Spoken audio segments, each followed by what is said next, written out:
ரிஷபராசி நண்பர்களே, ஸ்திரம் என்கிற அந்த காலகட்டத்தை கொண்ட நீங்கள் உங்களுக்கு எதையுமே உங்கள் பிடிப்புக்கு கொண்டு வரணும்னு எண்ணம் உண்டு.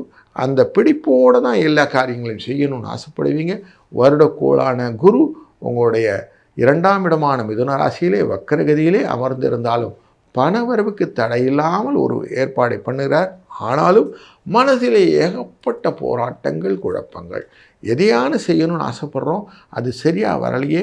தொழில் நிறையா நினைக்குமா, தொழிலில் நம்ம வாழ்க்கையில் நம்ம நினச்ச மாதிரி விஷயங்கள் நடக்குமா, குழந்தைகள் நம்ம சொன்ன பேச்சு கேட்பாங்களா, அவங்களுக்கான வாழறமே அவங்களுக்கு புரியுமா அப்படின்னு ஏகப்பட்ட மனதில் அழுத்தங்களை வைத்து கொண்டு நீங்கள் பயணித்து கொண்டிருக்கிறீர்கள் என்பது உண்மை. அதை வெளியிலையும் சொல்ல முடியலை, உள்ளே வச்சுக்க முடியல அப்படிங்கிற மாதிரி உங்களுடைய போராட்டம் இருக்கிறது. இந்த சூழ்நிலையில் தான் இந்த மாதத்தில் ஒரு மாற்றம் வருகிற மாசி மாதத்தை பார்க்க போகிறோம். உங்கள் ராசியின் 4ஆம் இடத்துக்காரரான இந்த சூரிய பகவான், 4ஆம் இடம்னாலே மண், மனை, வாகனம், மாத்ருஸ்தானம் என்கிற தாயின் ஸ்தானம் அப்படின்னு சொல்லுவோம். அப்படிப்பட்ட இடத்துக்கு உரியவரான இந்த சூரிய பகவான் கும்பராசிக்குள்ளே வராரு.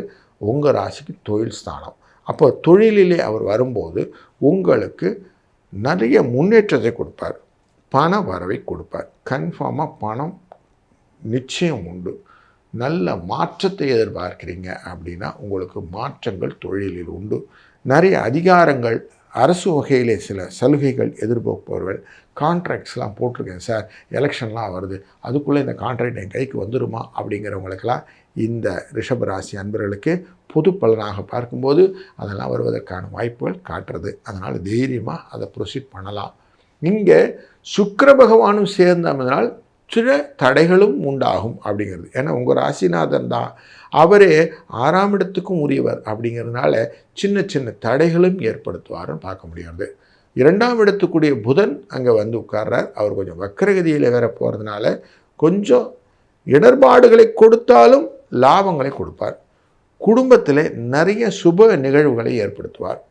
நல்ல சுப காரியங்கள், திருமணம் போன்ற காரியங்கள் நடப்பதற்கு, விழாக்கள் நடப்பதற்கு, சிலவங்களுக்கு 60ஆம் கல்யாணம், 80ஆம் கல்யாணம் அப்படிங்கிற விஷயங்கள் எல்லாம் வருவதற்கு, காதுகுத்து கல்யாணங்கள் போன்ற திருமண தொடர்பான விஷயங்கள், சுப செலவுகள் இதெல்லாம் வரும். சுப செலவுகளை மேனேஜ் பண்ணுற மாதிரி தான் எல்லா காரியமும் இந்த மாதம் நடக்கப் போகிறது. அதனால் நிறைய ஆடை ஆபரண சேர்க்கைகள் வருவதற்கு வாய்ப்புண்டு. சார் தங்க விலை ஏறுறது ஆபரணம்லாம் சொல்கிறீங்களே சார்னாலும் அந்த சுப செலவுக்காக நீங்கள் வாங்க வேண்டிய சூழ்நிலை இருப்பதனால் வாங்குவீர்கள், அந்த சடங்குகளை திருப்திப்படுவதற்காக அப்படின்னு தெரியுது. அதனால் இதெல்லாமே இந்த மாதத்தில் ஒரு நல்ல வைப்பு கொடுக்கும். வேலை இல்லைங்கிறவங்களுக்கு வேலை கிடைப்பதற்கான வாய்ப்பு. சார் எனக்கு பதவியே வரமாட்டேங்குது, எனக்கு இடப்பெயர்ச்சியே வரலை, எனக்கு லாபமில் போட்டு தராங்க ஆனால் லாபம் இன்சென்டிவ் வரவே இல்லை, எனக்கு சில இடத்துல சொல்கிறாங்க சார் இங்கேருந்து அந்த வேலைக்கு மாறினா அங்கே நல்லா இருப்போம், இந்த நாள் நல்லா இருக்குதா அப்படின்னு கேட்குறவங்க எல்லாருக்குமே ஒரு நல்ல விஷயம், சனி பகவான் லாபத்தில் உட்கார்ந்துருக்கிறாரு. அவர்னால உங்களுக்கு உங்கள் ராசியை பார்த்துட்ருக்கிறாரு. நிதானித்து வந்தாலும் வரும் கன்ஃபார்ம். அதனால் நிறைய விஷயங்கள் நல்லது நடப்பதற்கான அந்த அடிக்கோள்னு சொல்லுவோம், அந்த விஷயங்கள் நல்லாயிருக்கு. 10ஆம் இடத்தில் இருக்கக்கூடிய இந்த ராகு உங்கள் கும்பராசியில் உட்கார்ந்துருக்கிறாரு. அதனால் மனசில் கொஞ்சம் பயங்களும் கொஞ்சம் பண விரயமும் வருவதற்கு இருக்குது. யாருன்னா ஃபாரின் போகிறதுக்காக ட்ரை பண்ணி இந்த ஏஜென்ட்கிட்ட பணம் கொடுக்கறதெல்லாம் பண்ணிங்கன்னா கொஞ்சம் எச்சரிக்கையாக இருங்க. ஏமாந்து போவதற்கும் வாய்ப்பு இருப்பதனால கொஞ்சம் எச்சரிக்கையாக இருங்க. இந்த மாதத்தில் பெரும்பகுதி செவ்வாயும் வந்து 9ஆம் இடத்துல தான் இருப்பார். அதுக்கப்புறம் தான் அந்த 12ஆம் இடத்துக்குரிய செவ்வாயானது 10ஆம் இடத்துக்கு 9ஆம் இடத்துலேருந்து 10ஆம் இடத்துக்கு வந்து உட்காருவார்.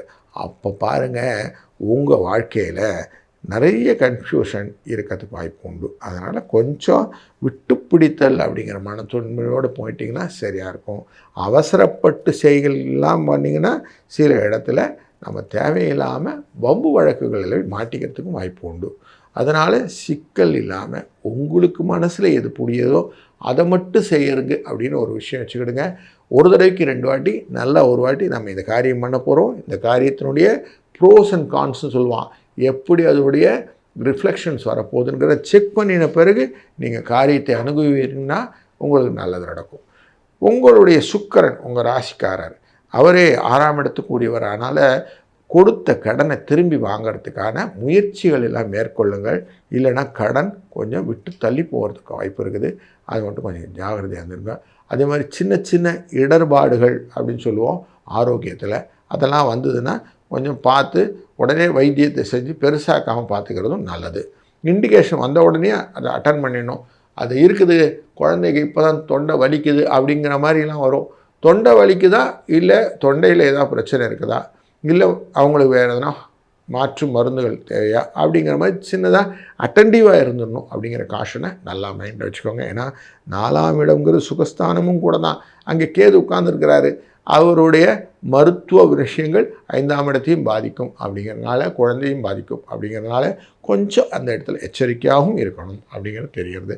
இப்படி கொஞ்சம் கால்குலேட்டிவாக இருந்துட்டிங்கன்னா உங்களுக்கு இந்த 10ஆம் இடம் அப்படிங்கிற திக்பலம் பெறக்கூடிய சூரியன் என்கிற இந்த உங்கள் ராசிக்கு 4ஆம் இடத்துக்காரர் உங்களுக்கான வசதி வாய்ப்புகளை ஏற்படுத்துவார். அப்போ நீங்கள் என்ன பண்ணணும், இந்த மாதம் முழுவதுமே அவசியம் காலையில் எழுந்து சூரிய நமஸ்காரம்னு ஒரு வாட்டி சூரியனை பார்த்து கையை கூப்பி அவரை நமஸ்காரம், இல்லை பாஸ்கராய வித்மகே மகத் யுதிகராய தீமகி தன்னோ ஆதித்ய பிரச்சோதயாத் அப்படிங்கிற இந்த காயத்ரி மந்திரத்தை சொல்லி அவரை வணங்கி வாருங்கள். உங்களுக்கு இந்த மாதம் இனிய மாதமாக மீண்டும் அடுத்த காணொளி சந்திக்கும் வரை வாழ்க வளத்துடன். இந்த தொடர்கள் எல்லாமே சந்திரன் சூரியன் என்ற தனிப்பட்ட ராசி மற்றும் சூரியமானம் என்கிற மாதத்தின் அடிப்படையிலே நாம் பார்க்கக்கூடியது. ஆனால் தனிப்பட்ட ஜாதகம் என்பது லக்ன அடிப்படையில் இருக்கும் என்பதனாலே உங்களுக்கு ஜாதகம் தொடர்பான சந்தேகங்களுக்கு எங்களின் முகவரிக்கு நீங்கள் தொடர்பு கொள்ளும்போது அவசியம் உங்களுக்கான பரிந்துரைகள் நடைபெறும். அதற்கான பரிந்துரை சார்ஜும் உண்டு என்பதை தெரிந்து கொள்கிறேன். வாழ்க வளத்துடன்.